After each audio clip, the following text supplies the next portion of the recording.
নরসিংদীর কাঁচা সোনা লটকন, যার চাহিদা বৃদ্ধি পাচ্ছে দিন দিন। দেশের গণ্ডি পেরিয়ে এই লটকন রপ্তানি হচ্ছে বিদেশে। তবে গত কয়েক বছরের তুলনায় এবছর ফলন কম হওয়ায় দাম বেশি হবার আশঙ্কায় লটকন চাষিরা। তাছাড়া বেশি দামে লটকন কিনতে নাভিশ্বাস সাধারণ মানুষের। বিস্তারিত তুহিন ভুঁইয়ার প্রতিবেদনে।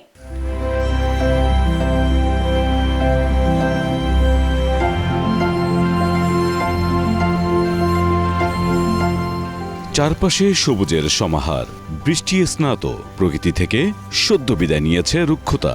মলিন গাছগাছালি ফিরে পেয়েছে প্রাণ, আর এই বৃক্ষরাজির মাঝে উকি দিচ্ছে থোকা থোকা ফল। এই লটকন ফলটিকে ডাকা হয় নরসিংদীর কাঁচা সোনা। লটকন ফল বর্তমানে বেশ জনপ্রিয়। এটি মূলত বর্ষাকালীন ফল। হালকা হলুদ রঙের ছোট গোলাকার টক মিষ্টি স্বাদের এই ফলটি অনেকেরই ভীষণ পছন্দ। আবার টক স্বাদের কারণে অনেকের লটকন পছন্দও নয়। তবে রসালো এই ফলটিতে রয়েছে বেশ কিছু স্বাস্থ্য উপকারিতা, যেটা আমরা অনেকেই জানি না। পুষ্টিবিদদের মতে লটকন পুষ্টি ও ঔষধি গুণে ভরপুর একটি ফল। এটি মৌসুমী ফল হওয়ায় শরীরের জন্য ভীষণ উপকারী। খাদ্য তালিকায় সবসময় মৌসুমী ফল রাখার চেষ্টা করা উচিত বলেও জানান তিনি। লটকনে রয়েছে পর্যাপ্ত পরিমাণে calcium, magnesium, iron, phosphorus, zinc, thiamine, vitamin B, C ইত্যাদি, এবং প্রোটিন ও প্রচুর অ্যান্টিঅক্সিডেন্ট। নরসিংদী জেলার দিন দিন বৃদ্ধি পাচ্ছে ফলটির চাহিদা। তবে এবার লটকনের ফলন কম আসায় দাম বেশি হওয়ার কথা জানিয়েছে চাষিরা।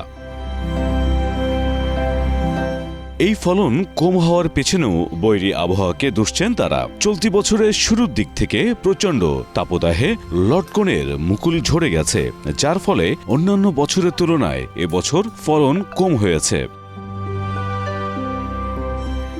লটকন বাগানের মালিক মোর্শেদ মিয়া জানান, প্রতি বছর যেরকম লটকন হয় এবার সেই পরিমাণে হয়নি। তিনি প্রতি বছর বাগান থেকে 160 মণ লটকন সংগ্রহ করে থাকেন, কিন্তু এবছর 100 মণেরও কম লটকন সংগ্রহ করতে পেরেছেন বলে আক্ষেপ জানান তিনি।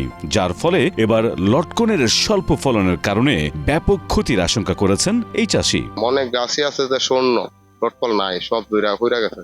খুব ভালো ফলন আসছে, এবারই সবচেয়ে কম। অন্য বছর মোটামুটি ভালোই। গত বছর এই বাগানে ভরপুর লটকন ছিল। গত বেশ কয়েক বছরের মধ্যে এবার লটকনের ফলন সর্বনিম্ন বলেও জানান তিনি। আরেক চাষি বলেন, তিনি 5 বছর যাবৎ লটকন চাষের সাথে জড়িত। লটকনের ব্যবসা করে তিনি বেশ লাভবান হয়েছেন। এবার অন্যান্য বাগানের চেয়ে ফলন বেশি আসছে। এবার লটকন বিক্রি করে ভালো আয়ের বিষয়ে আশাবাদী তিনি। অনেকগুলা বাগিচায় কিনছি, ইনশাল্লাহ আপনারা যদি দোয়া করেন, সকলে যদি ভালো চলে খায়, তাহলে ইনশাল্লাহ আল্লাহর রহমতে লাভবান হতে পারে। নরসিংদীর লটকন বর্তমানে দেশের চাহিদা পূরণ করে বিদেশেও রপ্তানি হচ্ছে বলে জানান এই চাষি। প্রবাস খবর ডেস্ক রিপোর্ট।